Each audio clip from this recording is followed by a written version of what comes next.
Gravando. Então, boa tarde. Boa tarde. Estou muito contente por começar esse novo ciclo. Eu agradeço muitíssimo a Cris por estar aqui hoje e a professora Margot, que sempre apoia as minhas iniciativas, é sempre super ativa, né, na organização, na proposta de novas ideias também. Eu estou muito contente também em ver tantas pessoas interessadas na arqueologia, né? Então, você não viu nada. Que bom! Como é que se diz aqui no interior? Vixe! Então, pessoal, a gente vai começar esse ciclo com a professora Cristina. Cris, você tem o tempo que você quiser, né? E depois da sua fala, a gente vai abrir as perguntas, ok? Tá joia. Então, você tem imagens para compartilhar? Já vou começar. Então, antes de tudo, queria agradecer muito o convite da Viviana, da Margarida. Estou muito feliz de poder vir conversar um pouquinho com vocês sobre arqueologia e apresentar, na verdade... Tá todo mundo ouvindo bem, né? Tá, estamos. Tá joia. Então, eu estou. Tá bom. Bárbara e eu estamos. Tá ótimo. Então, como eu comentei com a Viviana, né, vou aproveitar essa oportunidade para falar de um projeto novo que a área de Mediterrâneo e Médio Oriente, aqui do Museu de Arqueologia e Etnologia da USP, está criando, está elaborando, está gestando, enfim, né? Que é sobre um sítio arqueológico muito importante do Oriente Médio, né? De uma área que a gente, na antiguidade, chamava Levante, e que hoje corresponde ao norte de Israel. Deixa eu ver aqui, para começar a falar. Agora, gente, a única coisa mais chatinha... Eita, peraí, antes eu vou tirar... Só um segundo, enquanto eu vou falando. Eu não sei o que acontece, uma amiga minha falou que isso está acontecendo com várias pessoas. Então, eu fiz um teste aqui e eu não estou conseguindo pôr a tela cheia. Mas não há de ser nada, eu vou pôr ela o maior que eu conseguir e vocês me avisam se vocês vão estar vendo bem.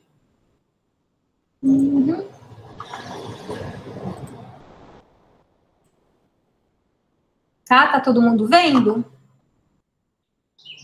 Tá entrando, né? Deve estar entrando ainda.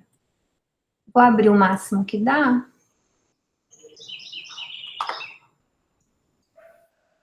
Estão vendo, gente? Eu estou vendo, Cris. Sim, tá dando para ver bem, professora. Sim. Tá bom, obrigada. Então, para começar a falar... Ai, peraí. Ai, meu paizinho. Gente, a vida online, né? Já deu, não deu, povo? Vamos lá. Então, aqui é o título de uma parte da pesquisa, porque uma coisa que eu vou falar para vocês é o seguinte: esse projeto de pesquisa é um projeto de pesquisa que quer olhar para esse sítio na longa duração. Então, a gente vai começar ali na virada da Idade do Bronze para a Idade do Ferro, e com isso eu estou falando de que períodos? Eu estou falando de em torno de 1200 antes de Cristo, que é o final da Idade do Bronze, entre 1800 antes de Cristo, que é a Idade do Ferro. Então, a gente vai começar nesse período super longínquo e vai alcançar até o período romano. A minha parte irá mais ou menos até... Eu vou mostrar os slides para vocês, né? Até o período helenístico, e a parte do professor Wagner vai até o período romano. Na programação dos seminários, eu vi que ele né, que ele vai falar em dezembro, aí eu achei que ele fosse falar de Teodoro também em dezembro, mas ele me falou que não, que ele vai falar de outra coisa, sobre iconografia e tal. Então ele falou, não, pode falar do período romano em Teodoro. Então eu vou acrescentar também alguma coisa. Mas então esse é o primeiro ponto que eu queria falar para vocês, né? Então esse é um projeto aqui da área de Mediterrâneo do MAI, na longa duração, olhando para esse sítio. E é um projeto que está englobando diversas outras universidades, né? Então, engloba a Universidade de Bristol, na Inglaterra, a Universidade de Boston, nos Estados Unidos, e as duas universidades, que são as universidades lá de Israel, que são as responsáveis pelas escavações indoor desde os anos 80, que é a Universidade de Haifa e a Universidade Hebraica de Jerusalém. Pois bem, a gente quer, aí dentro de uma pesquisa, né, de arqueologia, a gente vai querer trabalhar com a construção de identidades, né, no plural, que não estamos falando de identidades étnicas, né, estamos falando de um reconhecimento de um grupo, de si mesmo, né. Então, o título é esse, Identidades em Construção, Perspectivas Arqueológicas Contemporâneas aplicadas ao estudo de caso de Teodoro em Israel. Então, se eu mexo o meu cursor, vocês enxergam? Às vezes me respondem que sim, às vezes não. Sim, eu consigo ver. Legal. Então, aqui está DOR, né? Esse aqui é um mapa moderno. Então, aqui vocês veem, aqui é toda a costa, chamada Costa do Carmel, né, dessa cadeia montanhosa do Carmel, no norte de Israel. Aqui para cima já começa o Líbano, né, aqui é a Galileia. Então, aqui temos Dor, a 30 quilômetros apenas, né, o mapa engana um pouquinho, é super pertinho, 30 quilômetros. Temos Haifa, é uma cidade moderna, né, grande de Israel, que tem a Universidade de Haifa, e aqui embaixo, Tel Aviv, onde tem a Universidade Hebraica de Jerusalém, que é a outra parceira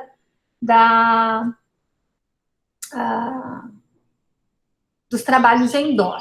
Eu chamo a atenção aqui, ó, Herzliya, vocês estão vendo? Herzliya. Herzliya é bem interessante porque é o local da primeira escavação de uma equipe brasileira, organizada por uma equipe brasileira de Mediterrâneo no exterior.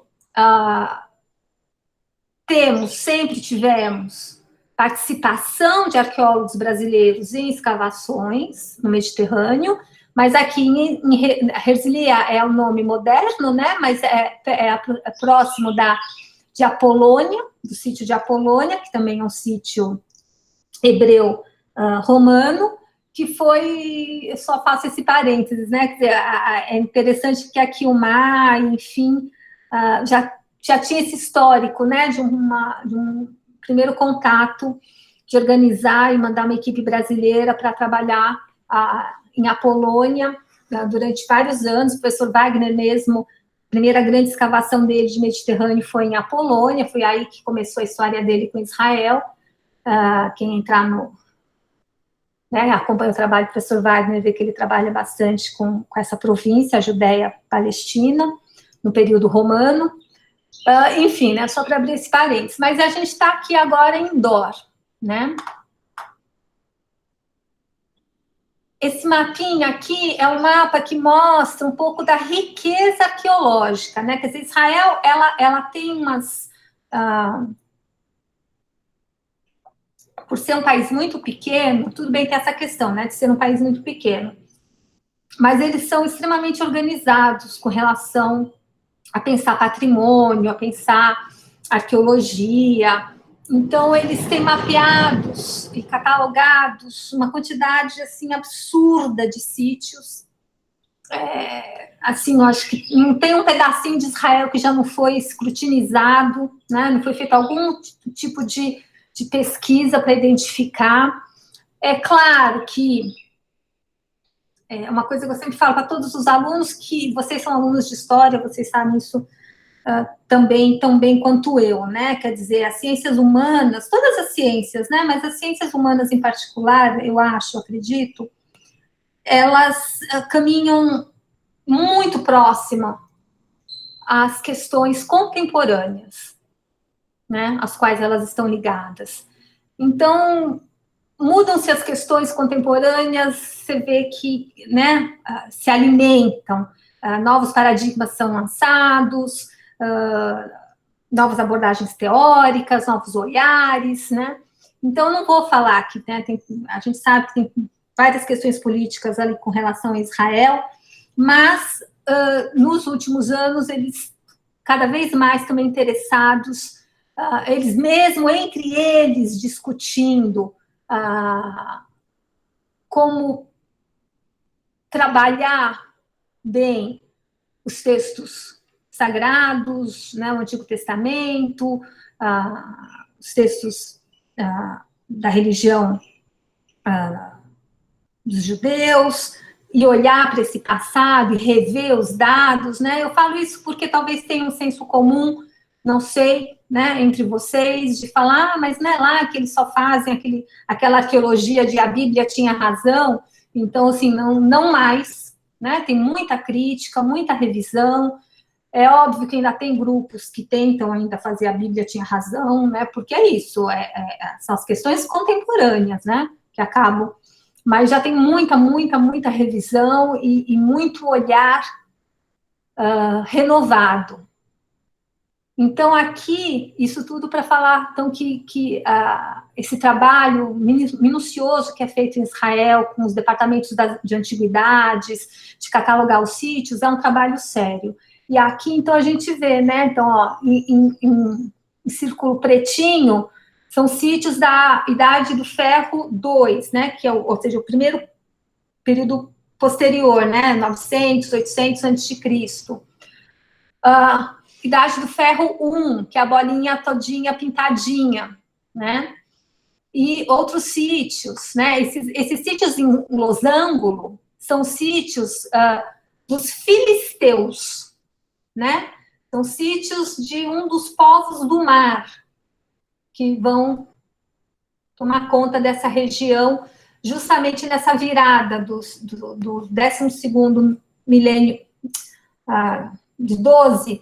século XII a.C., né, 1200 a.C., até 1100, enfim, 1050 a.C., né, povos novos que vão chegar, um novo influxo populacional, de fato, gente nova, de fato, que vai chegar e vai se instalar. Quer dizer, na verdade, é que eu já estou vendo que eles colocaram aqui embaixo, ó, esses aqui do sul, são os sítios dos filisteus, e aqui em cima, na verdade, são os sítios fenícios, ó, Tiro, Sarepta, Sidom, né, e Dor está no meio, tá certo? Bom, o que mais que eu queria falar para vocês com relação a esse projeto, né? Então, esse projeto de pesquisa, porque na verdade, assim, eu queria hoje mostrar para vocês um pouco do projeto e mostrar também a maturação, como que a coisa foi casando, né? Quer dizer, é um projeto que a gente está gestando, enfim, começou a amadurecer, a pensar nele já desde 2018, com a vinda de pesquisadores aqui para o Brasil, participando de simpósios aqui com a gente, pensando a questão da cultura material, né? Então, a cultura material na arqueologia, existem várias definições, porque a gente sempre pode problematizar, né, no campo teórico, mas a gente vai entender aqui cultura material como todas as intervenções que os homens, que os seres humanos fazem no seu meio. Então, desde o vaso que vai fazer com a argila, a própria argila, as roupas, todos os artefatos, as construções, as estruturas, os caminhos que vão ser abertos, as pontes que vão ser construídas, as águas que vão ser represadas, os rios que vão ser desviados com trabalhos hidráulicos, né? Todas as intervenções que o homem os minerais que vão ser retirados da terra, e etc, etc. Os animais que vão ser domesticados, né? Todo esse enorme conjunto que a gente pode usar, uma das definições cabíveis na arqueologia, essa ideia dessa cultura material, então é esse todo com o qual a gente lida. E que, então, a gente começou a ter esses simpósios discutindo cultura material, com a vinda de pesquisadores da Inglaterra, começou essa conversa, alinhavou com o pessoal de Israel, né? Então, começou isso lá em 2018. Dor é um sítio bastante interessante, acho que até no meu texto está escrito, mas eu já vou falar, porque ele tem um pressuposto muito bacana, isso desde o início dos trabalhos dele. Quer dizer, a gente vai ver, os inícios são lá no começo do século XX, mas desde que a equipe universitária, vamos dizer, tomou conta, que é nos anos 80, já nasceu com o intuito de ser um sítio que está aberto à vinda de pesquisadores, de equipes internacionais, de outros países, né?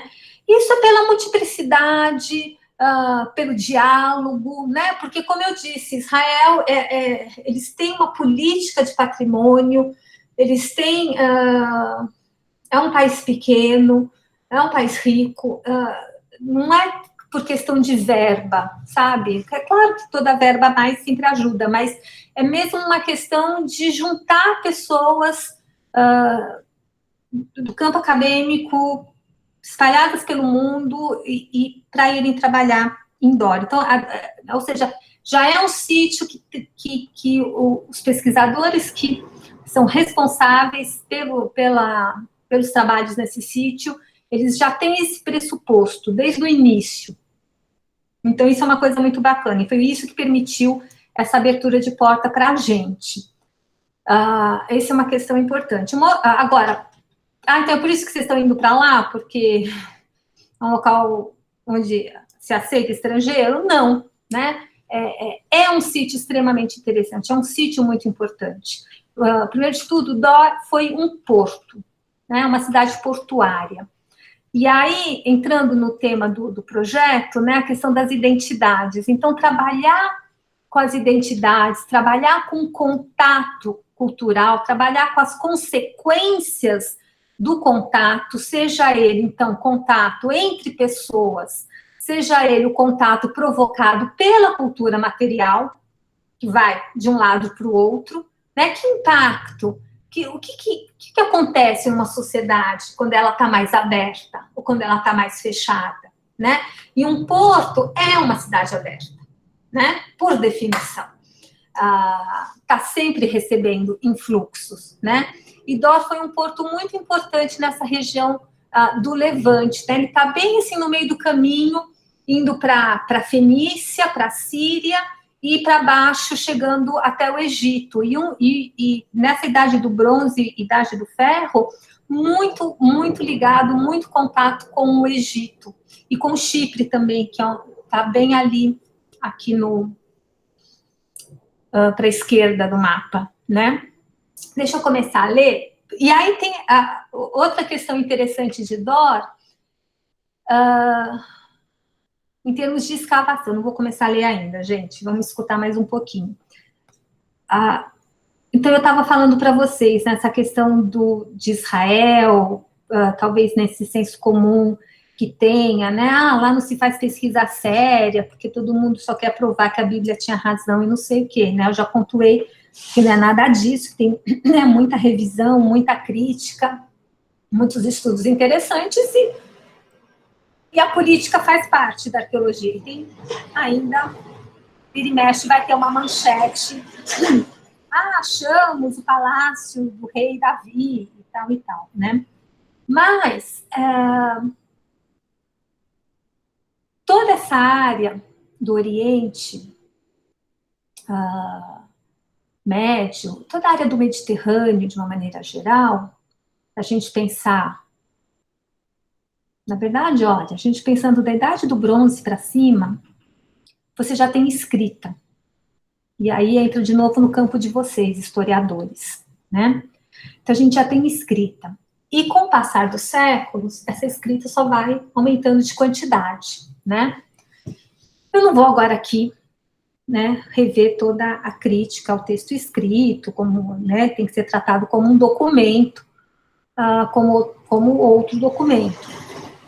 Mas o que é muito interessante em Theodor, porque se a gente olha para o histórico da arqueologia chamada, arqueologia clássica, a arqueologia do Mediterrâneo antigo, tem uma ligação intrínseca muito forte com a fonte textual.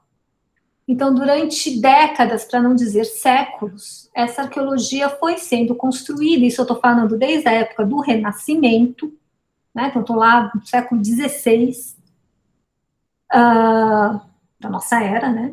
No Renascimento moderno.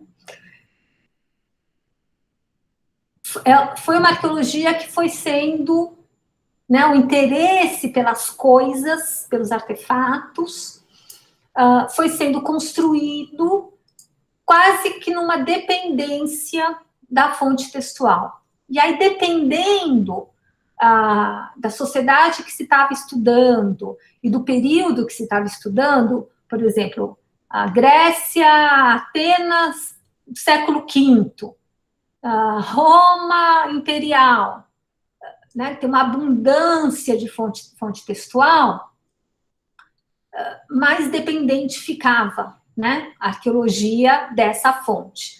Obviamente, se você quer estudar uma sociedade do Mediterrâneo, mas para a qual os fenícios mesmo, né, que são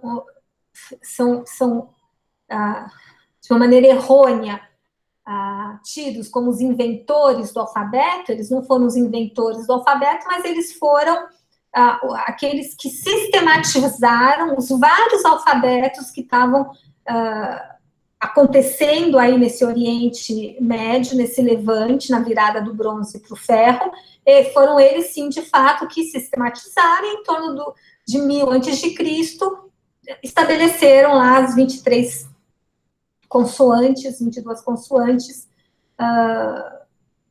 e daí para o mundo, né? Para a Grécia, no século IX para o VIII, para Roma, para o latim, e por aí vai, né? Mas, então, mesmo para esses fenícios, né, que sistematizaram o alfabeto, que a gente sabe que tinham também, né, tiveram seus escritores, tiveram seus historiadores, tiveram seus arquivos nas suas cidades e tudo mais, quase não temos, não sobrou, não chegou até nós. Eventualmente, o que chegou é uma tradução de um pedaço de um suposto autor fenício num texto latino, num texto grego, e etc., né? Então, o que eu quero dizer, obviamente, nessa arqueologia clássica do Mediterrâneo, para locais, períodos, sociedades para as quais a gente tinha menos fontes, a gente tem menos fonte textual, a arqueologia teve que se virar meio que sozinha, né? Teve que dar um jeito, quase como a arqueologia pré-histórica. Mas, de qualquer forma, mesmo assim, essa dependência da fonte textual é um ponto que a gente tem que marcar mesmo, né? Nessa relação do desenvolvimento da arqueologia, da criação de uma autonomia da arqueologia, do estabelecimento de uma teoria própria, de uma conceituação própria, e mesmo de uma metodologia própria. E aí, Dor, para fazer então a amarra com Dor, que era o que eu queria falar, é muito interessante também, porque a equipe responsável, pelo menos a que está responsável desde os anos 2000, 2003, que é com quem a gente está trabalhando agora, eles são muito claramente colocam que o objetivo, o projeto das escavações em Dor sempre foi o de trabalhar com arqueologia, de olhar primeiro para a materialidade, os artefatos, para o que eles estão encontrando nas escavações, tentando dar um sentido para o que eles estão encontrando, pensando a cultura material ali encontrada, e aí estabelecer uma interpretação, e aí olhar para a fonte textual e comparar.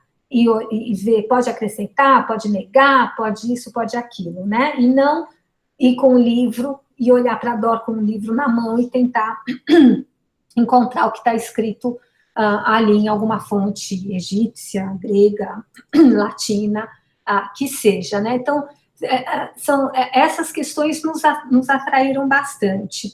E aí, falando para vocês da questão da identidade, dos contatos, né? Eu estava falando dessa questão da cultura material, realmente é um ponto que, desde a queda do Muro de Berlim, da dissolução da Iugoslávia, da maneira tão terrível que foi, com as guerras, com né, a percepção como aqueles grupos humanos ali mal se entendiam, né, uma vez livres da opressão soviética, já começaram entre si, porque eles não se enxergavam como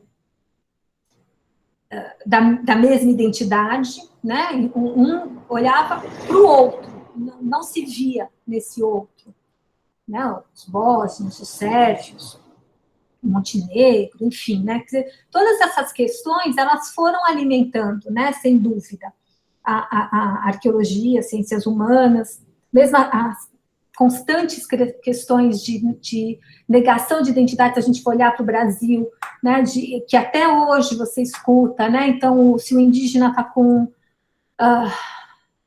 relógio no pulso, está vestindo a camisa do Flamengo, então ele não é mais indígena, né, então o que é identidade? O que é você falar, eu sou brasileiro, sou paulistano, sou corintiano, sou isso, sou aquilo, né? Ou eu sou Guarani, sou isso, sou aquilo, né? Então, essas questões contemporâneas, eu dei o exemplo do Brasil, né, porque não é só a questão da Europa, mas na Europa, né, dos anos 80 para cá, muito forte, aí depois toda a questão das imigrações, depois a guerra na Síria, e tudo que a gente vê, né, que a gente vê constantemente acontecendo, com a chegada e chegada de refugiados. Então,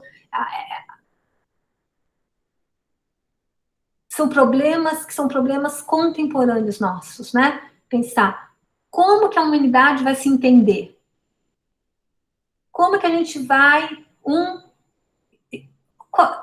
achar uma maneira de identificação no outro, ou não, não tem jeito de eu me identificar com esse outro, mas então como é que eu convivo, né? São questões contemporâneas nossas, e a gente pode olhar para o passado, se a gente olha para o Mediterrâneo, por exemplo, né? Aí pode escolher vários sítios, vários locais e períodos do mundo, porque isso, na verdade, é uma constante da humanidade, porque a humanidade, uma coisa que eu escrevi num artigo meu, o Homo sapiens, na hora que ele se pôs de pé e começou a caminhar, não parou mais, né? Não parou mais, saiu da África para o mundo. Então, está no ser humano se locomover, mas o ser humano também é um ser grupal, né? É um ser que precisa se fechar nas suas comunidades, e ele cria laços, e ele cria uma identidade dessa comunidade, e quando a gente olha com a lupa, a gente vê que dentro de cada comunidade tem várias identidades, vários subgrupos, né? Isso está no ser humano. E aí, então são problemas que a gente tem hoje, e são problemas que sempre ele teve que enfrentar. Então, a gente olha para o Mediterrâneo, e esse projeto nosso, esse interesse, olha para o Mediterrâneo e pensa, como é que aconteceu na Antiguidade? Porque aquela ideia antiga, caduca, cheia de teia de aranha, de que os gregos eram os iluminados, os romanos eram os fortões, e um dominou com a inteligência, o outro dominou com a força, e mesmo o romano que dominou o grego acabou sendo dominado pela iluminação grega, tudo isso, né, não foi bem assim essa história, né? Mesmo porque não tem o grego e não tem o romano. Então, esse olhar com lupa, e esse olhar com lupa, ele tem que ser feito primeiramente em regiões menores, para você aumentar o teu olhar, criar comparações. Aqui aconteceu, em tal estudo de caso eu vejo isso, no outro local eu vejo uma resolução diferente, uma organização diferente. Você vai, né, vai tentando estabelecer vários caminhos possíveis de ação, ou ter vários exemplos, tentar pensar, então, maneiras de como melhorar a nossa vida hoje também, né? Eu acho que também tem essa questão, né? Por que estudar o mundo antigo? Porque eu gosto, porque eu acho demais, eu acho válido, né? Eu sou uma defensora do livre-arbítrio, eu sou uma defensora das liberdades individuais, mas também tem, sim, pode ter, sim, e com certeza tem uma utilidade, uma razão da gente fazer para melhorar a nossa vida, o nosso mundo hoje. Então, Dor, nesse meu discurso todo, é um sítio bastante interessante nessa questão, por ter sido um porto num momento muito importante do Mediterrâneo, da Idade do Bronze, depois da virada para a Idade do Ferro, quando acontecem grandes mudanças de organização política nesse Mediterrâneo oriental, né? Por exemplo, uma delas é a chegada desses chamados povos do mar, que vão alterar a configuração política de várias localidades ali no Egeu, vão ser um dos responsáveis, enfim, quer dizer, na verdade, eles do Egeu vão ser um desses povos do mar que vão fugir depois da queda dos palácios. Enfim, né, é um momento muito interessante, onde tem toda essa movimentação populacional e rearranjos, e assim continua, né? E assim continua, porque tem essa movimentação populacional, tem um rearranjo político, tem um Egito que vai um pouquinho para trás, depois ele já avança de novo, depois tem um assírio lá do norte que vê um espaço para novas conquistas, mas como é que é essa conquista, de fato? Depois vem os persas, depois vem o Alexandre o Grande, depois vem os romanos, e essas pessoas estão lá há milênios, um substrato original, que vai recebendo esses influxos, tanto de gente quanto influxos culturais. Aí, nesse sentido, relembro a questão da cultura material. Então, pode ser que não necessariamente vai lá o micênico, ou vai lá o ateniense, mas vão chegar os produtos feitos por esses povos. Isso altera, não altera? Que causa, né, que impacto que tem na construção de uma dada sociedade? Que, no caso, a gente está olhando para a Dor, que eu lembro, então, que ainda tem essa questão outra bastante interessante, o fato de ter sido um porto, né? Já era um assentamento aberto, né? Aberto, não fechado.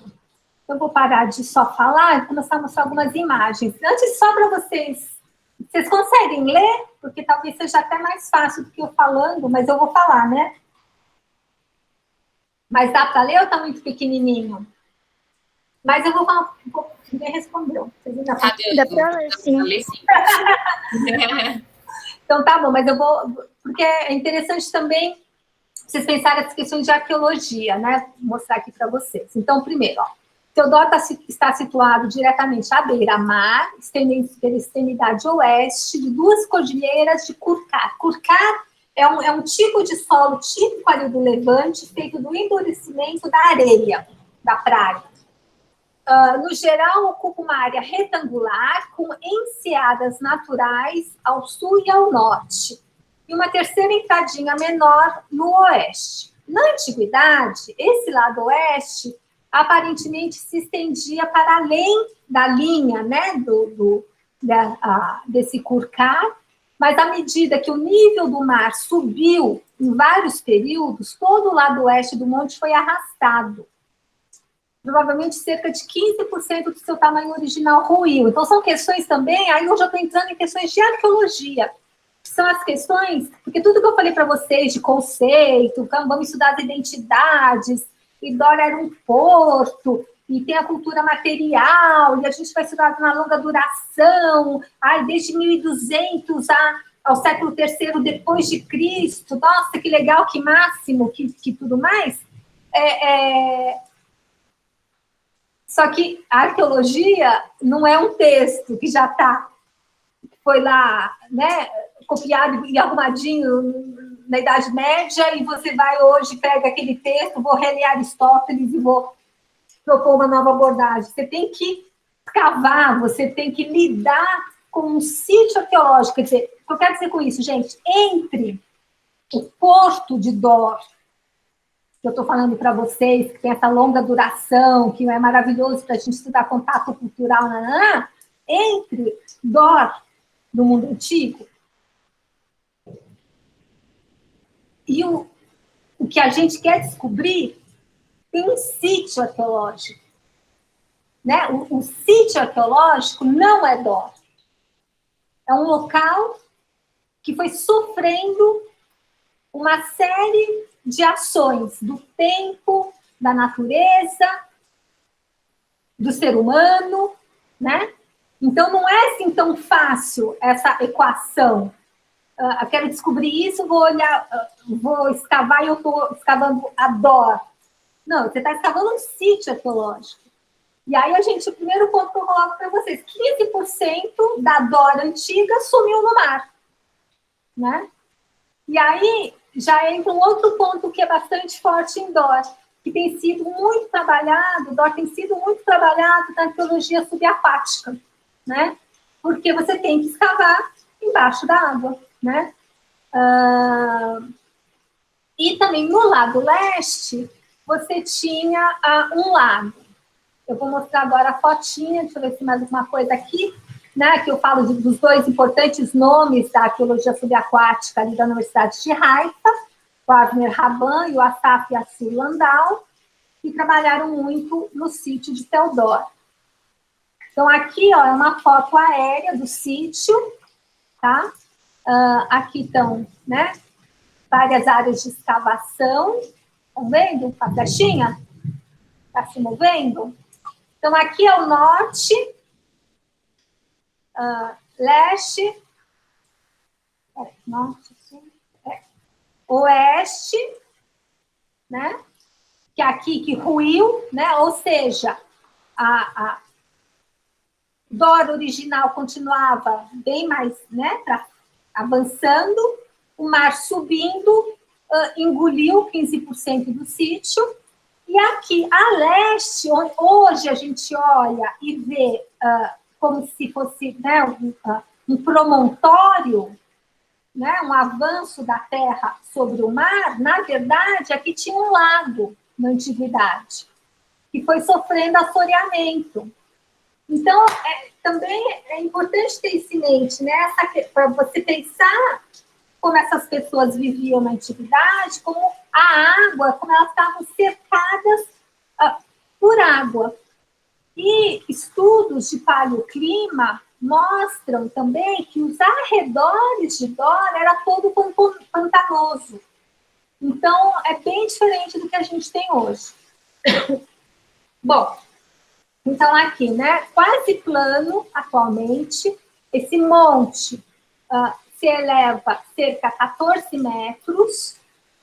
Deixa eu falar para vocês, acho que estava no outro texto, enfim, a palavra tel quer dizer um monte artificial, um monte que foi construído pela ação humana, né? Tem alguma coisa natural do purcar, né? Mas a maior parte do tel, do monte, é ação humana, né?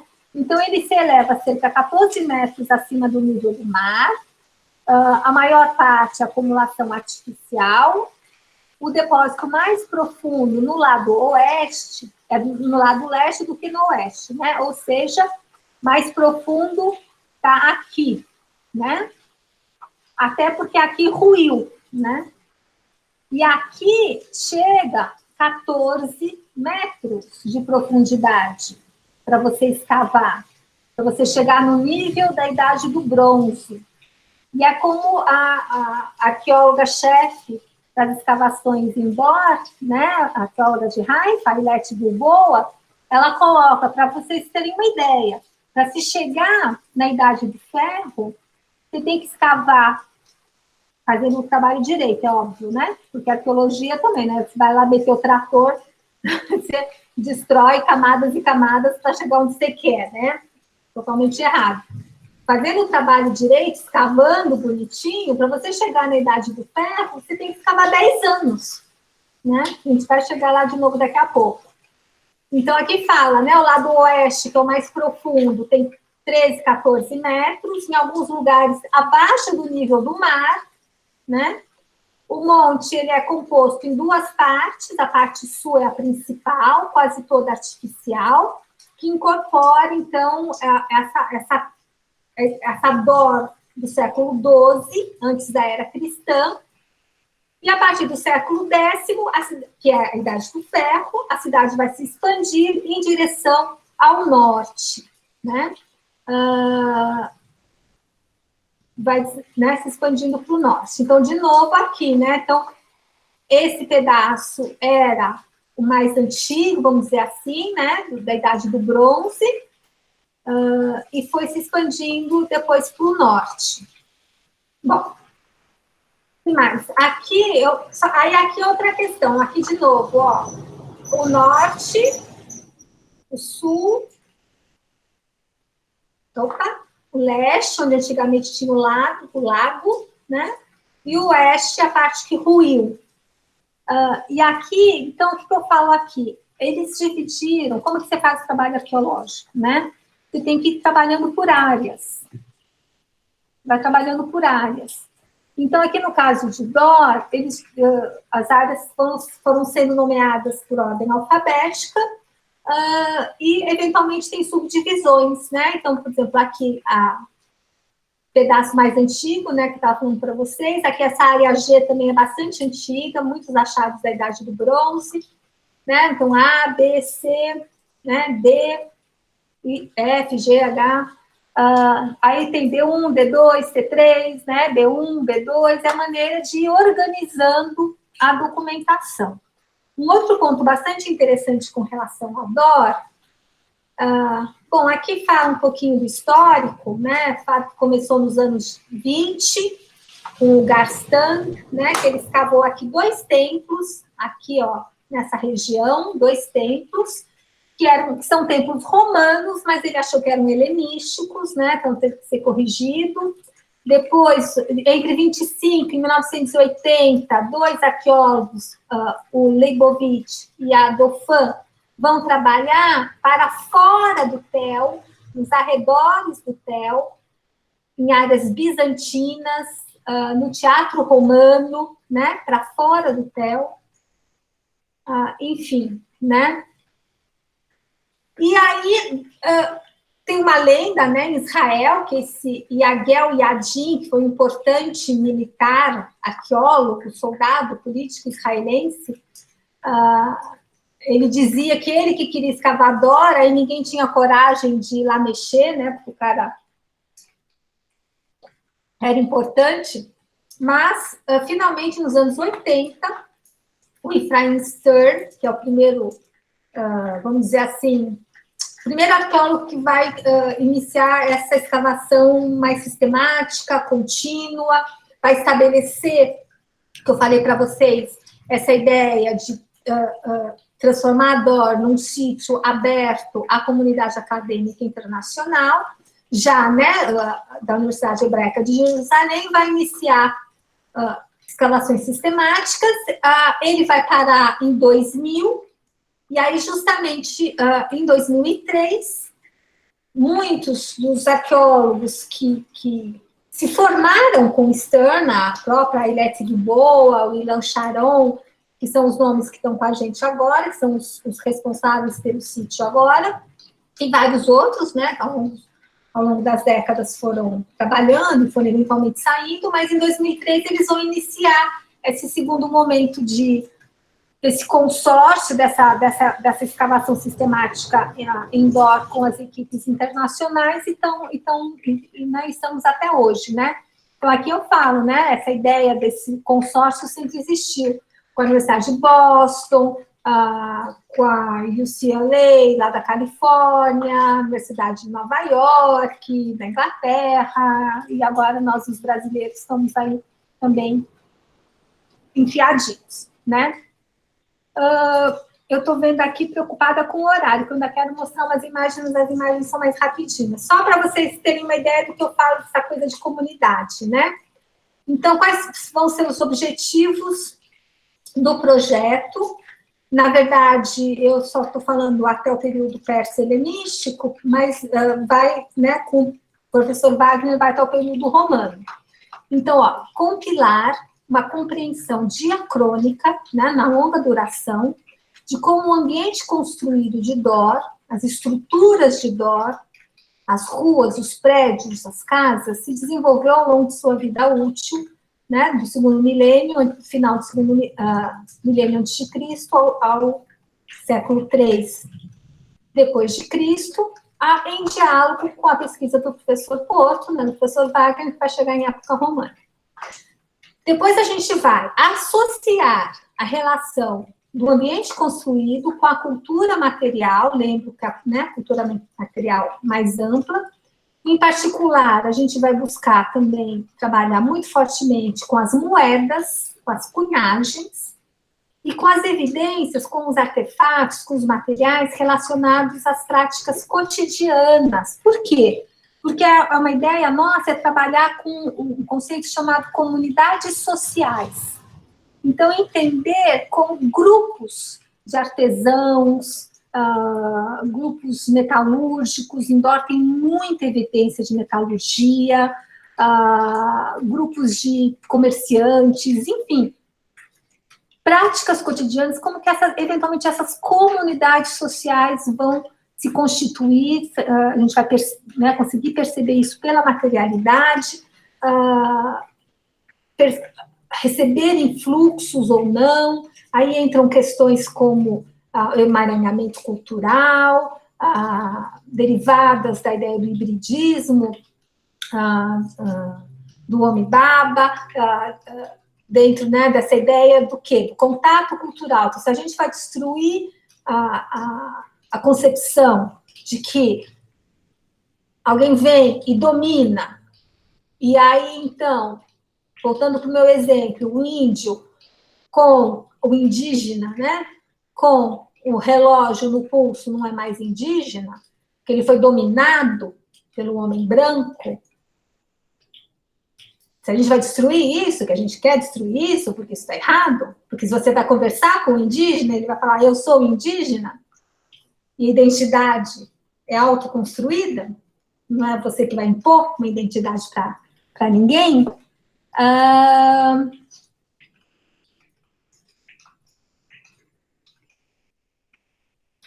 Então, você tem que pensar, você tem que olhar, e a arqueologia começou a olhar para a materialidade, para a cultura material, e ver, bom, eu tinha esse vaso que eu sei que é típico de Atenas, eu tenho esse vaso aqui que é típico de Dor, de repente eu tenho um negócio que não é nem aquele vaso de Atenas, nem aquele vaso de Dor, é um emaranhado, é uma mistura, é um híbrido. Aí eu não vou entrar agora nos detalhes, porque até me alonguei demais, dos conceitos, né? Mas é essa percepção que é uma percepção que não é um, nem dois, nem três exemplos, são muitos exemplos por todo o Mediterrâneo. Realmente entender que as pessoas em contato vão se modificar. Mas vão modificar, eventualmente, criando algo novo, tanto aquele que está chegando, quanto aquele que já está ali, que vai recepcionar a chegada do outro. Vão criar algo que não é nenhuma coisa nem outra, vão se ater a algumas das suas próprias identidades, vão mudar algumas coisas, outras vão, né, assim, é um jogo de vai e vem, é muito mais difícil, claro que é muito mais fácil falar, os gregos chegam, dominam, e transformam todo mundo em greguinho, os romanos chegam, dominam, transformam todo mundo em romaninho. Era muito mais fácil, só que não é assim. E se você olha para a cultura material, você vê que não é assim. Então, a arqueologia ela tem um poder de construir, de fato, um novo olhar sobre como as pessoas se relacionam, como que elas sobrevivem ou se reorganizam diante de grandes eventos e mesmo em questões do dia a dia. Então, eu falei para vocês, a Dora é um porto, então a gente tem esse interesse porque é um local naturalmente predisposto a muitos afluxos, e ao mesmo tempo, rapidamente eu coloquei, é um local que está numa região do mundo, que até hoje, né, está numa região do mundo extremamente conturbado, onde dezenas de forças políticas estrangeiras querem meter o bedelho, desde sempre. Não é impressionante isso? Quer dizer, desde o final da Idade do Bronze, tá lá os egípcios, depois estão os assírios, depois vão estar os babilônicos, depois vai chegar o Alexandre, depois vão chegar os romanos, e as pessoas estão lá, e as pessoas continuam lá.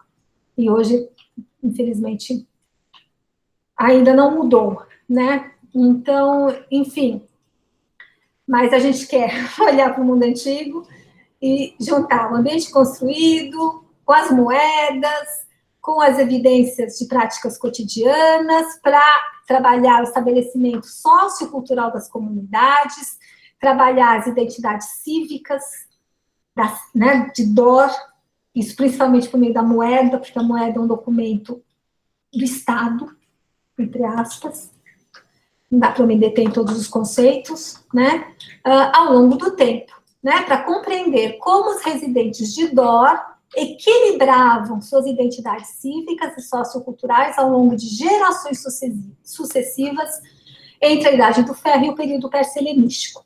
E o terceiro objetivo está muito relacionado também com os trabalhos do Ladeca, esse laboratório ao qual a Viviana é filha pródica, o qual eu co-coordeno com a professora Beatriz Lorenzano e a professora Elaine Irata, que a gente vem trabalhando com a cidade do mundo antigo há mais de 16 anos e vimos produzindo já ao longo de muitos anos um conjunto grande de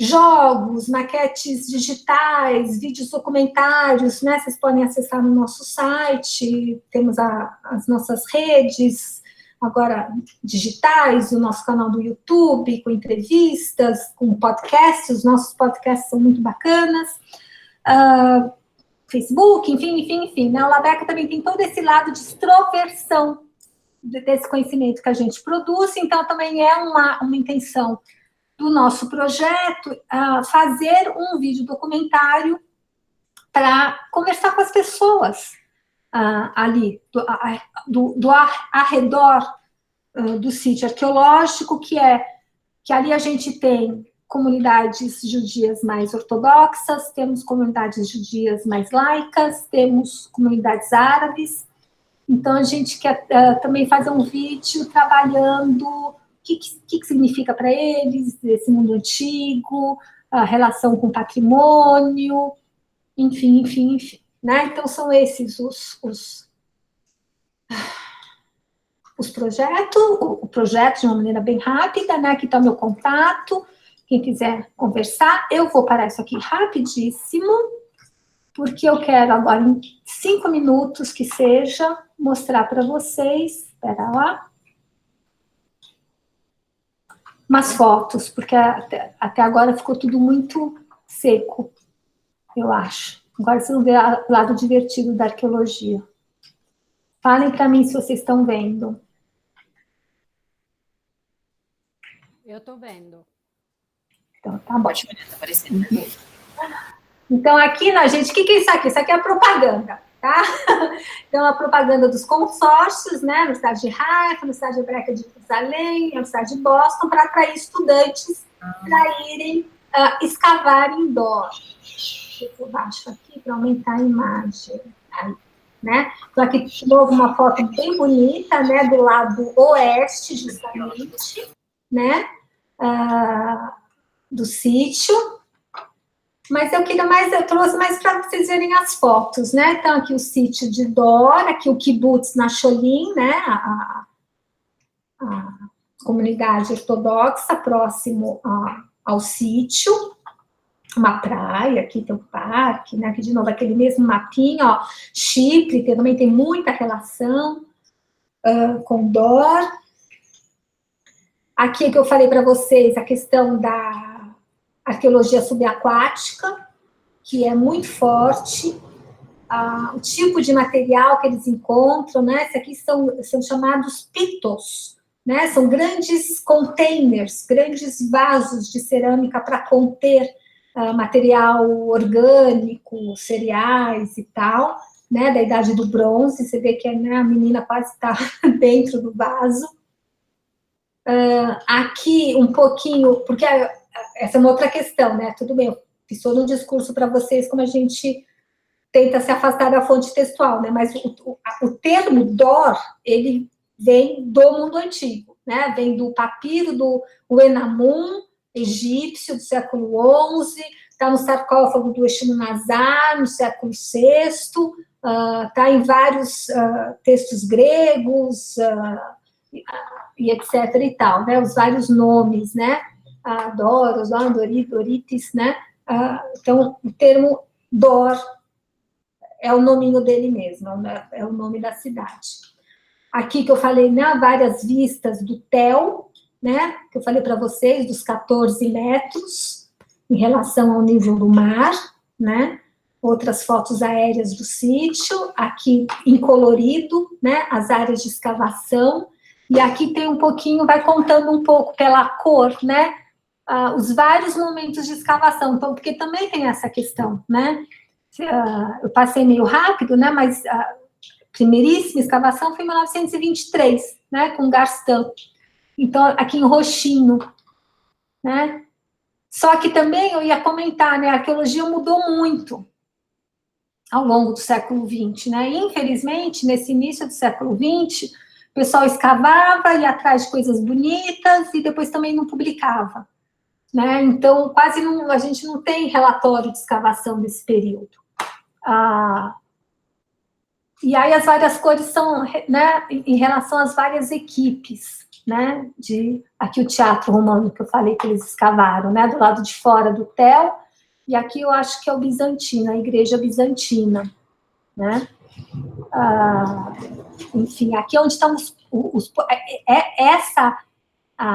essa área é muito interessante, extremamente complexa, difícil de escavar, uma sobreposição em cima da outra, mas é onde estão os portões da cidade, estão vendo esses dois pretinhos aqui? Então é muito legal, né? A entrada mesmo da cidade.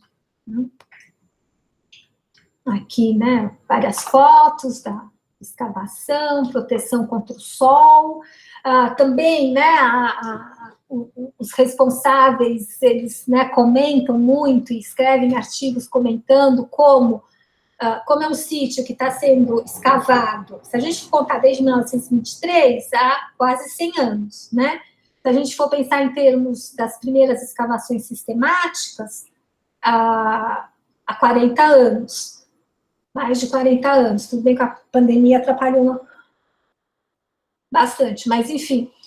Então, como as práticas arqueológicas foram mudando, e como cada vez mais a tecnologia e a associação com metodologias de análise físico-químicas vem alterando o nosso conhecimento, vem aumentando mesmo, né, o nosso conhecimento. Eu vou dar um exemplo que eles dão, que é muito interessante. Vários quartos da Idade do Ferro tinham uma camada branca no chão. E eles achavam, no começo, que era gesso, né, que era um chão. Então, quando você está escavando, você chega no chão de algo, né, você para ali, porque, tipo, aqui é um marco cronológico, debaixo do chão é mais antigo, né, está em cima do chão é mais recente. Só que aí, com o avanço tecnológico, eles foram fazer análise físico-química desse material, e eles descobriram que esse material, na verdade, é um material orgânico. Eram plantas, cereais e gramíneas que com o tempo, com a ação do tempo, se transformam nesse pó branco que engana no olho nu como sendo gesso. E que, na verdade, a análise, na arqueologia chama fitólito, né? Então, a análise desses fitólitos demonstrou, inclusive, que essas gramíneas e esses cereais haviam sido constantemente pisoteados. Ou seja, eram quartos onde os animais ficavam, comendo, dormindo, abrigados, enfim, né? E aí tem uma outra questão para a arqueologia, que é muito louca, não sei se vai dar para vocês entenderem, mas vou falar mesmo assim. Uma outra descoberta contemporânea, dos avanços das ciências exatas, mostrou o quê? Das ciências, perdão, nas ciências da Terra, mostrou que essas camadas de grama, de cereais, enfim, né, de plantas, que vão se transformar nesses fitólitos, ao longo dos séculos, elas diminuem de tamanho. Então, isso, em termos de você fazer, porque a arqueologia é tudo baseado em associação, né? Você achar o chão, ligar esse chão com uma parede, ligar os objetos que estão nesse chão, com todo esse ambiente para... esse aqui era um quarto, era uma sala, era a sala do trono, era a sala de fabricar vinho, era o quarto de uma pessoa, era uma sala de banquete, o que quer que seja, né? Só que com essa diminuição, a diminuição é biológica, né? E, na verdade, então era mais alto. Então, significa que esse chão tinha que estar forrado de plantas, tinha que estar associado com uma outra camada estratigráfica da parede, e não com o que foi... Vocês entendem isso? Não sei se... Mas, enfim, né, bagunça, inclusive, a questão da organização cronológica dos achados, porque a arqueologia trabalha com a mesma lógica da geologia, que está mais embaixo é mais antigo do que está mais em cima. Então, se você não consegue, se você, né, calcula errado um nível, achando que ele está mais embaixo do que ele estava de fato, você vai ligar ele com uma outra camada, certo? Com uma outra estrutura, e não com a estrutura mais acima dele. Enfim, pessoal, né, são as coisas que vão acontecendo em Dor, que eu acho que é fascinante por isso, por ser um sítio que tem essa visão, essa procura por utilizar técnicas novas, por ir atrás, por não querer ficar naquela arqueologia tradicional e se dar por satisfeito. Aqui algumas, né? Então, aqui a área D1, né? Aqui, ó, área D1. E aí as várias camadas, né? Cada cor é referente a um espaço, uma estrutura, um período, né? Então, período persa, período helenístico, período romano. Aqui um edifício do período helenístico, né? Bastante complexo. É um complexo, né? Um conjunto de edificações pertencentes a um grupo. E vou passar, né, algumas... Aqui são as paredes, né? São as paredes. Então, se elas são de cores diferentes, porque elas são de períodos diferentes, né? Então, no trabalho arqueológico, você tem que ser capaz de identificar. Então, é isso que eu falei. Às vezes, você pegar um chão, você acha que esse chão está associado com essa parede, aí você descobre que ele estava mais embaixo, então ele está associado com outro ambiente, sabe? Assim, esses tipos de complicação, né? Período helenístico mais tardio, esse edifício foi remodelado, né? Os achados, eventualmente você encontra estruturas de outros períodos que são reutilizadas para tampar um buraco, para reforçar uma parede, para isso, para aquilo. Então, você também tem que saber identificar isso, né? Aqui no caso, ó, você vê, são tambores de colunas, né? Caídos. Aqui alguns achados, né? Uma escultura helenística, uma vitória. Aqui um mosaico retratando o deus Dioniso. Aqui um capitel, né, de uma coluna. Aqui, até pelo tamanho dos tambores e do capitel, eles calculam uma coluna de cerca a 4,25 metros. Né? Aqui, de novo, outras imagens dessa vitória, né? Dessa Nike do século II a.C., que era utilizada como elemento arquitetônico decorativo. Aqui detalhes do mosaico, né? Bem bonito. Aqui essa ideia, né, da escavação ser voluntária, né, no sentido de receber muitos estudantes, né? Então, tem os baldinhos, né, para você guardar cada tipo de achado, para cada camada, vai num baldinho específico, isso tudo vai ser recolhido para o laboratório. Aqui, ó, ela achou esse frasquinho de perfume, tá vendo? Que bonitinho. Então, às vezes você é delicado, né? Vai escalando devagarzinho, limpando devagar, às vezes você mete a picareta, tá vendo aqui? Vocês estão vendo? Dá para ver?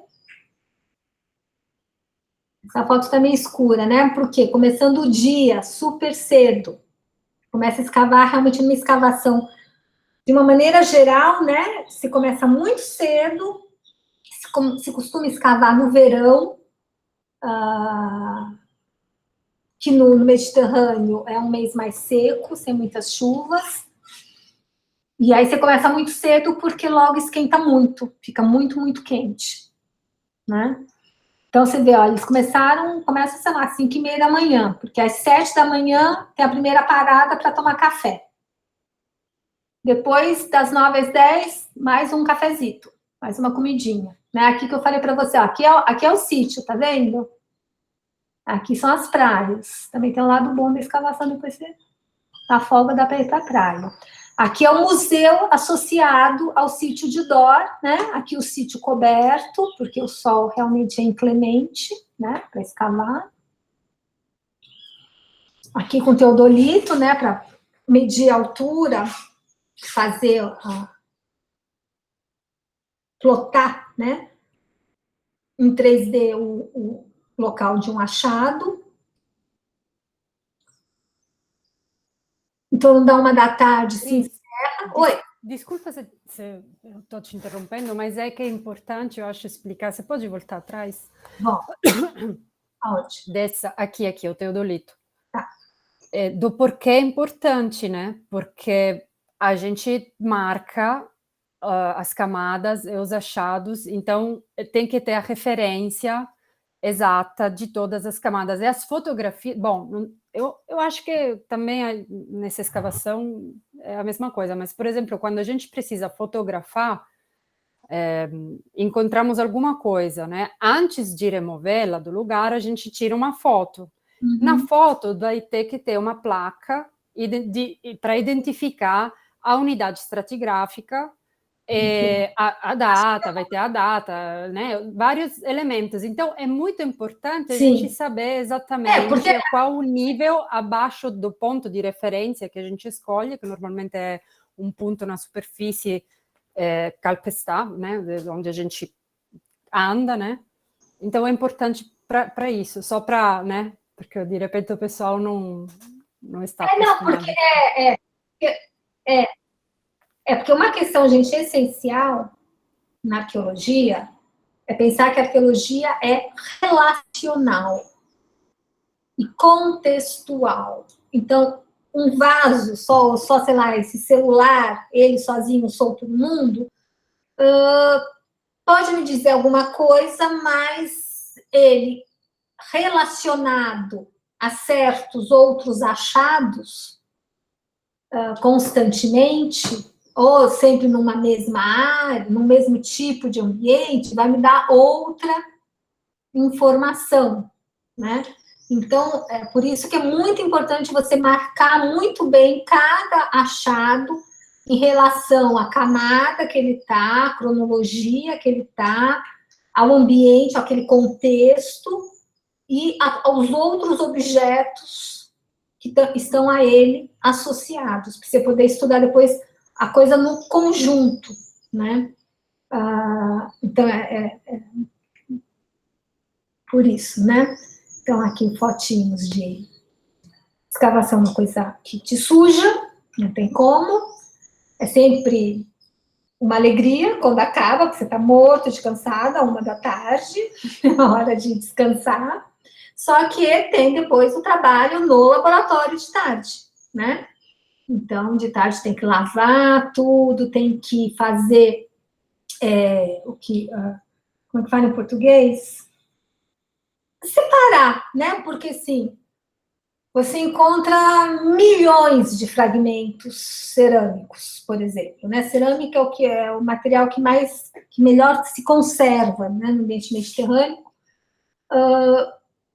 Chega uma hora que você tem que, né? Hoje em dia você trabalha com estatística, quantidade, mas você vai meio que escolhendo os que vão ficar para serem analisados, aqueles fragmentos que podem ser juntados para reconstituir um vaso, ou aqueles que são diagnósticos, que a gente chama, né, que identificam, ele sozinho já identifica mais ou menos a que tipo de vaso que ele pertencia, né? Então, você faz todos esses trabalhos de catalogação, de organização, depois na parte da tarde. E aqui até mostra, né? Fora isso, tem as palestras, tem né? É um programa aqui, é o que eu falei para vocês, né? Eles estavam vendendo ali para os estudantes da Universidade de Boston essa viagem de férias, né? Ganhar crédito no curso de graduação, fora a escavação, participa não, introdução à arqueologia marítima em Israel, né? Também tem viagens de campo, investigar as cavernas pré-históricas ali do Carmel, né? Esse tipo de atividade, as experiências de escavação, papapá, né, as várias fotinhos. Aqui a complexidade, né, do sítio, identificar o que é o que e o que pertence junto. Esse que é o grande desafio, né, você entender quais ambientes, quais construções, porque é uma em cima da outra, né. São 14 metros de vestígios humanos, né? Vestígios das ações humanas, um em cima do outro. Aqui os pequenos achados, né? Também. Os registros, né? Hoje feito em caderno, feito hoje em dia muito no computador. Aqui sempre tem os cachorrinhos, os gatinhos da escavação, é aquilo que a Viviana falou, né? Você vai ter a régua para você mensurar o tamanho e a camada estratigráfica, o locus, né? O local do achado. Aqui, no caso, é o doguinho, né? Aqui o trabalho no museu. A arqueologia é divertida. Aqui o sítio. Tá certo? Pessoal, eu vou... que acabou. Era isso, até eu extrapolei, né? Quase 4h30. Viviane, enquanto você organiza aí Perdão que eu tô com as meninas em casa. Eu já volto. Tá bom. Aí as perguntas, eu já... Tá certo, Cris. Tá certo. Vai lá. Pessoal, eu vou aproveitar então desses minutos para lembrar que na chat tem o link para acessar o formulário, o Google Form, que é o formulário para assinar da lista de presença, para a gente poder enviar o atestado de participação à reunião. Eu acho que agora teve um problema nas configurações, mas eu acho que agora deve estar acessível para todo mundo. A Larissa não está conseguindo acessar? Espera aí, que eu vou tentar consertar de novo.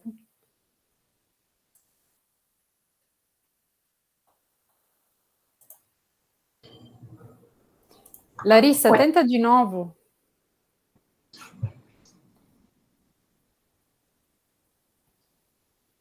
Me fala, de qualquer maneira... Ah, tá bom. Quem não conseguir, me manda um e-mail, ou que eu pego uma anotação. Bom, Cris, obrigadíssima. Muito legal esse projeto, estou super animada. Eu tenho uma pergunta muito importante para você, Cris. Eu não entendi porque vocês convidaram o meu colaborador, Thiago, e não convidaram a mim para participar do projeto.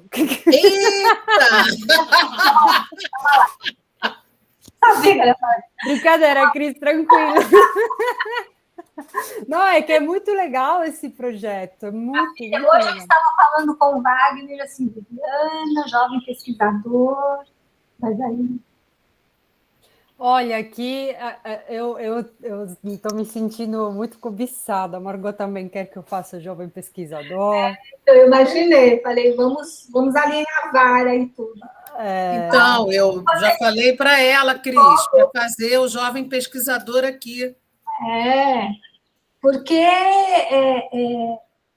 então, é que não deu tempo de falar tudo, né? Porque o projeto do Wagner, como ele pega o período romano, porque o período romano é o que está visível agora ali, né? E aquilo que eu falei para vocês, né? 10 metros para chegar na Idade do Ferro, 14 para chegar na Idade do Bronze, sei lá, 5 metros para chegar no Pérsia. Muita coisa. Muita coisa. É incrível. E aí, uma das... E ao mesmo tempo, eu não sei, eu ia comentar, não sei se eu acabei comentando, se vocês lembrarem da foto do Theo com as arinhas de escavação, vocês veem que, né, em 100 anos de escavação, e mesmo 40 anos de escavação sistemática, eles não vão para campo todo ano, eles vão ano sim, ano não. Eu, no ano do meio, estudo material no laboratório, isso é uma coisa importante, eles publicam, porque na arqueologia também tem esse agravante, né? Essa era a minha pergunta séria, que eu ia te fazer. E depois não publica, então eles têm os relatórios de escavação publicados, todos bonitinhos, né? Vocês veem que é pedacinhos, né, do sítio que foi escavado, depois de décadas e décadas. Então, uma das ideias do Wagner, do Wagner, né, a gente quebrando a cabeça lá em Israel, a gente foi para Israel, conversou com o pessoal lá e com eles também, né, é fazer com o Thiago esse sensoriamento remoto, porque aí é que não dá para falar tudo, né, arqueologia é muita coisa, porque assim, você tem a escavação propriamente dita, e depois na arqueologia tem várias técnicas para você descobrir o que está embaixo da terra a partir de aparelhos, né? Então, descobrir grandes estruturas, uma rua, muros, né? Isso tem sido muito feito em Portugal, bom, na França, isso é muito feito com sítio romano, né? Porque é o que está mais perto da superfície. E aí você consegue, eventualmente, você faz até uma planta baixa de uma cidade. Sem tirar um pingo de terra. De terra. Então, e aí, justamente ele lembrou do Thiago por sua causa, né? Porque o meu doutorado foi um pouco assim, o meu projeto de pós-doc é muito parecido com o trabalho que vocês vão fazer lá. Eu estava comentando isso com a Bárbara, Viviana, eu vi muitas coincidências do seu projeto, é o modus operandi mais atual, esse daqui, né? É um assunto essa da movimentação dos povos, no meu caso, no caso desse projeto que a Cris apresentou, é mais específico porque eles vão atuar em uma cidade, então com os espaços sociais já bem definidos, enquanto No meu caso, é uma área maior, né, com 2 ou 3 vilas, com algumas evidências arqueológicas de necrópolis. Então, é uma perspectiva um pouco diferente, mas eu vou fazer o que eles vão fazer, né? Coletar o material, ver a cronologia desse material, fazer sensoriamento remoto com o Tiago, né? É uma reconstrução do passado em um contexto em que as fontes textuais são muito escassas, né? São um pouco, né? Ajuda um pouco, digamos assim, né? E também a longa duração, né? Da pré-história até. Me lembrei bem do seu projeto também, Viviana. Isso. Agora, eu tenho uma colocação para a Cristina e uma pergunta. A colocação é que você se preocupa muito com essa coisa de tempo, e é um prazer enorme te ouvir. Então, não pode, por favor. Eu vou extrapolar o tempo. Não faz isso não, Cris. É muito bom te ouvir, você é muito didática, é impressionante. Dá para entender tudo que você fala, é muito legal. E a pergunta é: vocês têm financiamento para fazer essas viagens, fazer as escavações? É financiamento nacional, internacional, os dois? É o quê? A nossa parceira britânica conseguiu um pequeno financiamento. Ah, que legal. Aquilo, legal. Né? Em libras, né? Então, para a gente é um grande financiamento. Nossa, e como? O Wagner conseguiu já um projeto FAPESP, ficamos muito felizes. Ah, que bom. Eu encaminhei antes de ontem, a CNPq, e vou encaminhar um para a FAPESP também. A Universal que você encaminhou? Não, eu encaminhei da produtividade. Ah, eu também, Ontem foi o... Eu encaminhei na terça, né? Foi bom porque me forçou a fechar um pouco o projeto, para já ser o pré-projeto para a FAPESP. E vamos ver, né? Mas a gente já conseguiu da FAPESP, conseguimos lá com Bristol. Que legal. Então, já vai bancar os campos do ano que vem, né? Essa pandemia permitindo. Por falar nisso, já estou submetendo o nosso, tá? Tá, que legal. A Helena Lascanes, não? Não respondeu. Mas eu dei para ela me respondeu sim, Cris. Aí eu dei um prazo para ela até 15 de setembro. Ah, tá. Tá? Tomara que ela responda. Falta ela e a Ana Leone, que não respondeu. Ah, é outra também do Wagner, tá? Vou falar com ele. A Ana não respondeu nada, mas a Helena Paula respondeu. Eu dei o prazo até 15 de setembro. A Janira levantou a mão, depois eu também levantei. Sabia que a Janira ia perguntar. Eu sou curiosa, não consigo ficar quieta. Legal. Mas isso é ótimo, Janira. Isso é ótimo.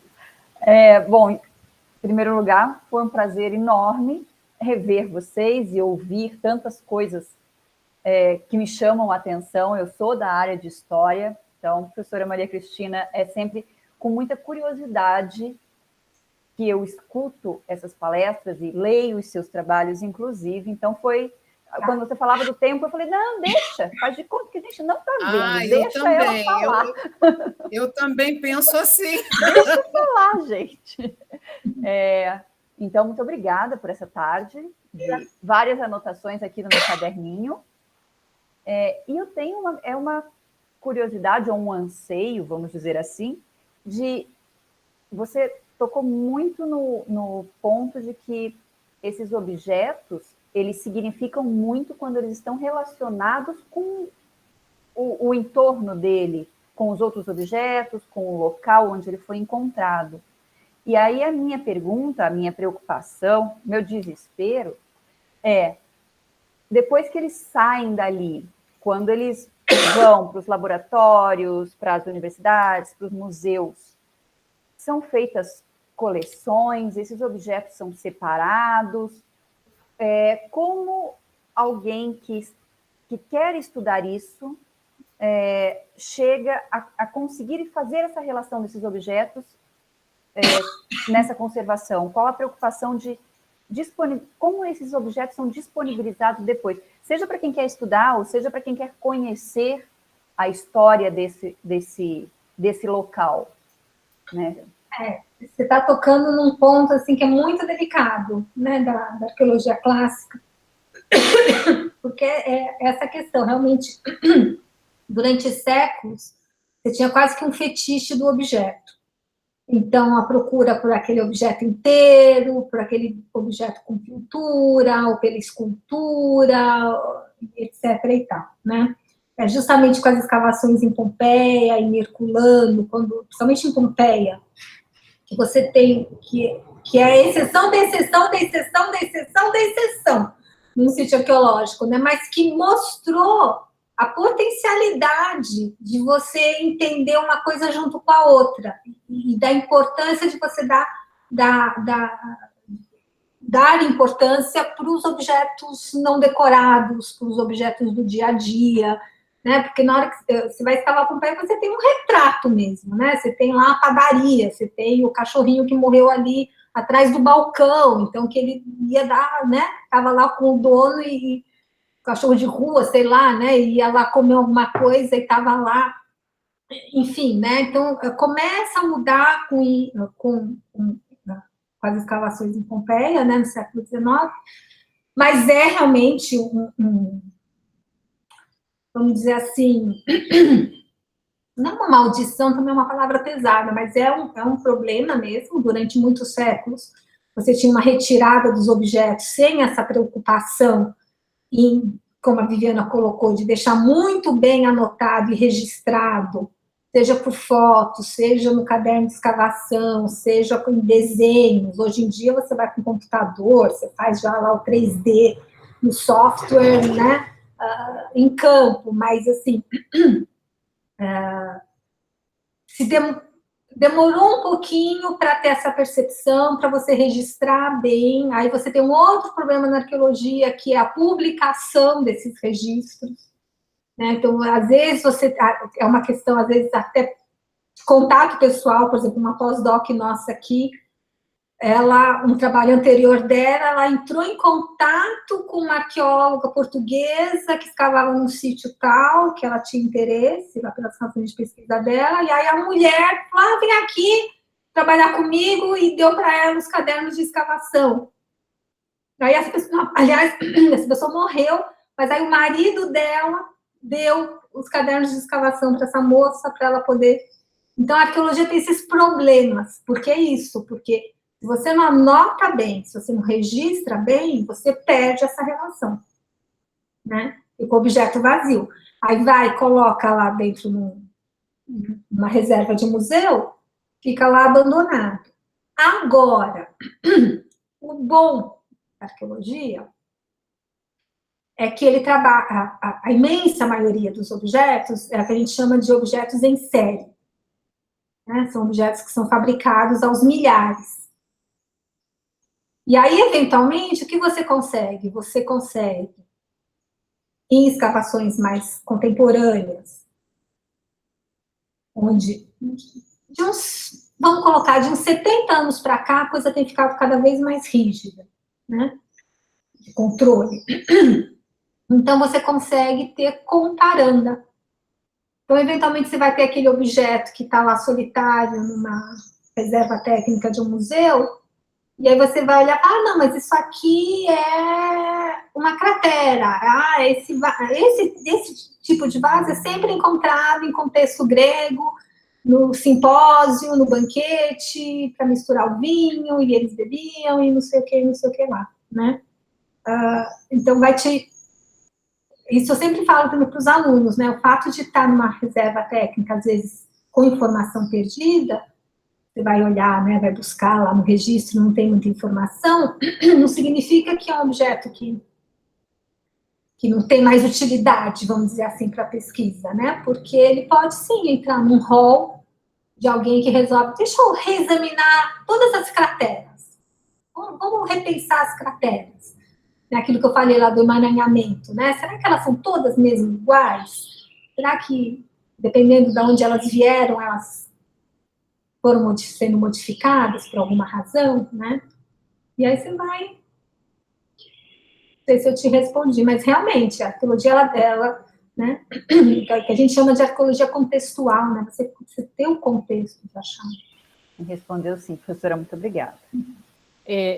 Cris, eu gostaria de acrescentar aos problemas que você justamente acabou de falar, que tem mais dois problemas sobre a disponibilidade da cultura material, do material que a gente encontra, teoricamente. O primeiro, da contextualização, desculpa. O primeiro são as escavações clandestinas, porque, infelizmente, o que eu vejo muito na minha área de pesquisa, não tem recursos, dinheiro suficientes para cuidar do patrimônio. Então, muitos sítios na Europa, principalmente, você sabe, nos países ao redor do Mediterrâneo, tem muitos sítios que, né, foram descobertos, abriram, fizeram uma escavação, termina lá e colocam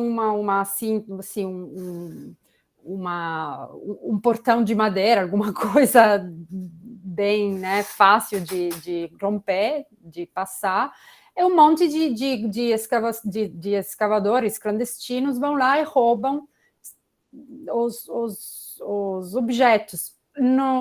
Durante uma das minhas atividades de survey no doutorado, eu fui visitar um dos sítios arqueológicos, acompanhada por um funcionário da superintendência, e a gente encontrou, apoiados no muro, né, uma série de pequenos objetos de metal que, evidentemente, porque esse sítio estava fechado há muito tempo, não está recebendo público. Nenhum dos sítios lá da área que eu estou estudando está recebendo público, porque não tem dinheiro. Então, esses objetos, o que fazem os escavadores? Vão lá com o metal detector, vão procurar moedas, principalmente, porque são obcecados por moedas, esse pessoal, só que vão encontrando pedacinhos de bronze, refusos de bronzes, ou outros materiais de metal que para eles não são interessantes, né, para o discurso que a gente faz do objeto belo, né, por si só, que esse né, o antiquarismo, né? Antiquariado, né? E então eles continuam ativos lá, deixam o que não é interessante, que de repente para nós arqueólogos seria super interessante, né, ser contextualizado. Porque um objeto, para contar uma história, ele pode sim contar uma história, no caso de um vaso grego, por exemplo, com as imagens. Então, conta uma história em si, mas para contar a história da sociedade que eu produzi, ou do papel desse vaso, desse objeto, naquele contexto, ele precisa de se relacionar a outros objetos. A gente precisa saber onde foi encontrado, qual era o contexto. Era uma necrópole, era um templo, era uma casa, um objeto perdido no campo, na Hora, né, no caso, né, falando dos gregos, né, só para fazer um exemplo. E outro problema também que dificulta muito o acesso ao material são os professores decanos, que eles detêm o direito de estudo, como você colocou na apresentação, e aí os objetos ficam parados por anos. Lá no Museu de Siracusa tinha uma coleção de moedas lindíssimas, de moedas de ouro, de prata, de Siracusa, que era a Collezione Gagliardi. Você acredita que ainda hoje não foi publicada de maneira decente, porque o professor, não vou falar quem, quer estudar e nunca estuda, e nunca dá para os alunos estudar? Esse que é o pior. Deixa para os alunos. Qual é o seu problema? Esse é um negócio, né? E na Itália rola muito isso. Quando eu vim aqui, a Beatriz começou a me envolver nas coisas dela, eu falei, a mulher é louca, não é possível, porque eu nunca vi uma coisa dessa. Mas não é só na Itália, não, Viviana. Tem gente aqui que também prende o conhecimento, morre com ele, vai para o inferno com ele e não divide nada. Claro que tem. Esse é um problema, Mas, enfim, só para finalizar aqui, senão eu tenho uma pergunta rapidinha, assim, uma coisa que eu não entendi é o papel seu, você vai estudar até o helenismo, o Wagner até a Idade Romana, mas, assim, você vai ser a única responsável para isso, ou você vai produzir em conjunto com os colegas das outras universidades? Como funciona? Vai produzir em conjunto, né? A ideia é assinarmos os artigos, pretendendo lançar para periódicos internacionais lá fora. Quer dizer, é claro que eu vou publicar muito aqui, né? Agora eu vou começar a falar de dó. O povo vai ficar cansado. Eu falo de fenício, agora eu vou começar a falar de dó. Porque eu acho importante, né? Essa é uma coisa que eu venho fazendo já desde que eu entrei aqui na USP, né? De realmente fazer apresentações Brasil afora, né? Tentar sair um pouco desse eixo Grécia-Roma, né? Mostrar que o Mediterrâneo era maior e tal. Sim. Apesar de ser grega, né? Eu sou uma grega torta. Não fui estudar a Grécia.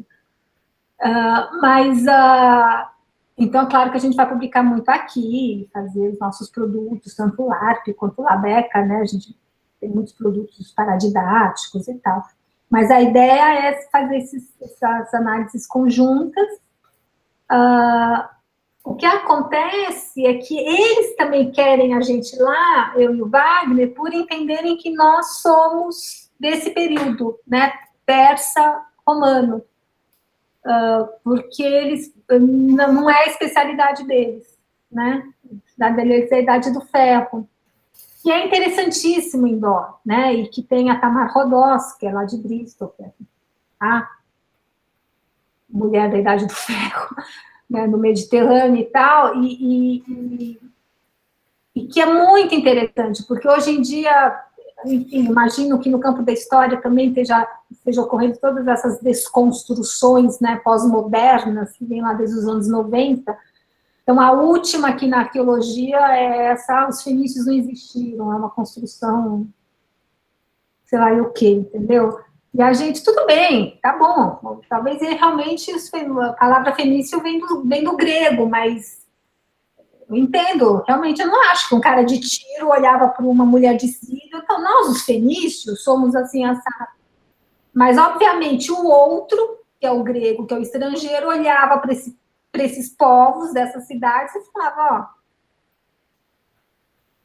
né? Eu estou identificando, e obviamente eles, algum laço tinha entre eles, né? Porque eles dividem uma cultura material, dividem um panteão religioso, dividem uma língua, etc, etc, etc. E a Idade do Ferro em Dor é particularmente interessante por isso, porque marca, você tem a virada do bronze para o ferro, começa a aparecer cultura material que vai ser majoritariamente identificada como fenícia, começa a aparecer lá. Então, assim, é muito interessante. E essa questão que aí realmente implica, né, que as questões políticas contemporâneas. Então, você realmente tem um problema da fronteira, né, de Israel com o Líbano. Só que a arqueologia não tem fronteira, e as escavações dos últimos 10, 15 anos estão demonstrando cada vez mais que todo aquele território da Alta Galileia, que eles chamam, foi a Cora de Tiro, num dado momento. Né? E que mesmo sob domínio persa, os persas falavam, vocês que cuidam. Né? Então, é muito interessante. Sim, com certeza. Obrigada, Cris. O Cláudio tem uma pergunta, Cláudio?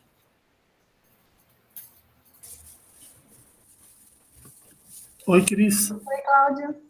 Então, ia te perguntar, vocês vão abrir setores novos de escavação ou vocês vão continuar escavando lugares que já foram começados?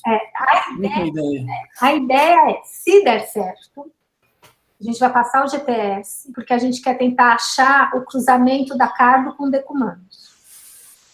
Porque os escavadores acham que ali naquela região G, que é o meio, era o fórum, que era a antiga praça helenística da cidade. Então, a gente vai passar prioritariamente o GPS ali, GPR, para tentar encontrar o cruzamento e aí escavar ali. Entendi. A ideia é escavar. Mas a gente quer trabalhar também muito, mas assim, então, Dora, é muito interessante porque eles publicam, fazem os relatórios de escavação, já tem muita coisa feita, mas tem muito material não estudado. Entendi. E eles são super abertos. São super abertos. Vou até dar um exemplo assim, tá gravando ainda? Não vou dar nomes. Uma pessoa aqui do Brasil, da nossa relação, interessada num doutorado, aí a gente conversando com o Ilan, que é um cara maravilhoso, arqueólogo-chefe lá, ele deu ele deu, sabe assim, você pode estudar isso, tá inédito, você pode estudar isso, tá inédito. Um deles eu olhei e falei, isso eu quero para mim, é maravilhoso. A pessoa ficou com medo. E não quis. Ficou com medo. Bom, mas eles estão abertos, entendeu? Estão super dispostos. E a gente vai realmente tentar direcionar mais, né? Não sei se a Letícia está aí. A Letícia, ela vai mexer com dor, Margarida. Não sei se ela já comentou com você. Está fazendo projetinho. Não sei, falou sim. Né? Ela não detalhou especificamente o assunto, mas ela comentou, sim. Né? A gente está... Porque, assim, é uma oportunidade para o brasileiro que trabalha com antiguidade ter acesso ao material inédito, material não publicado, não original, né? De um sítio muito rico que passa por vários períodos. Então, assim, não é que também... é um sítio pré-histórico, você tem que trabalhar com pré-história agora. Não, você pode ir até... E vocês, ótimo, maravilhoso. Vocês vão fazer passar o GPR, quando vocês pretendem fazer isso? Então, Dedos cruzados e dando certo, março. Março do ano que vem. Porque é o período melhor, em termos de chuva, umidade, a grama crescendo, né? Você sabe que tem todas essas questões. Mas então, março, bom, pelo menos na região da Sicília, da Itália do Sul, não é bom. tem a grama está da minha altura. De fato, o meu campo vai começar em junho. Inclusive, o Tiago vai estar na Sicília entre junho e julho, trabalhando comigo. Dá para aproveitar, a passagem vai ficar mais barato para vocês, né? Chamar ele para fazer o GPR. Março, abril, porque a gente tem uma reunião agora de novo em outubro, né? Para fechar direitinho as datas, as coisas, mas que era para a gente ter esse ano, né? Não deu por causa da pandemia. Mas o que tinha sido conversado é que lá em Israel a melhor época para passar o GPR seria março, abril. Tá bom. Bom, eles devem saber, né? Óbvio, né? Aí a ideia, então, seria passar o GPR em março, abril e em julho, em julho,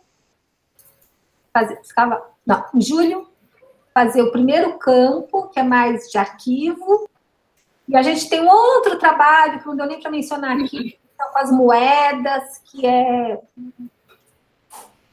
vamos fazer também, em julho, e em 22, escavação. Aí, quem sabe, eu faço a propaganda aí, a gente seleciona 1 ou 2 da Unesp. Sim, vamos. Vamos. Tá certo, Cris. Obrigado pelas explicações. Obrigada, Cláudia. E boa sorte aí com todos. Tomara, vamos ver. Todos esses dedinhos cruzados aí. No pé, em todos os dedos da mão e os pés. Bom, pessoal, muito obrigada, Cris. Obrigada, Cláudio, pelas perguntas, Janira. Eu só queria dizer, antes de fechar, todo mundo assinou o formulário, eu já coloquei de novo o link para o formulário da lista de presença, porque aqui eu tenho 20 respostas, só que de fato, tinha quase... Agora são 23, mas antes tinha quase 20, eu acho 26 ou 27 pessoas. Então, bom, paciência. Mas, Vivi, nós ainda vamos assinar, tá? Bárbara, eu. Tá bom. Deixa aqui. É que Agora eu queria depois tirar um print, tá? Tá. Deixa eu interromper a gravação.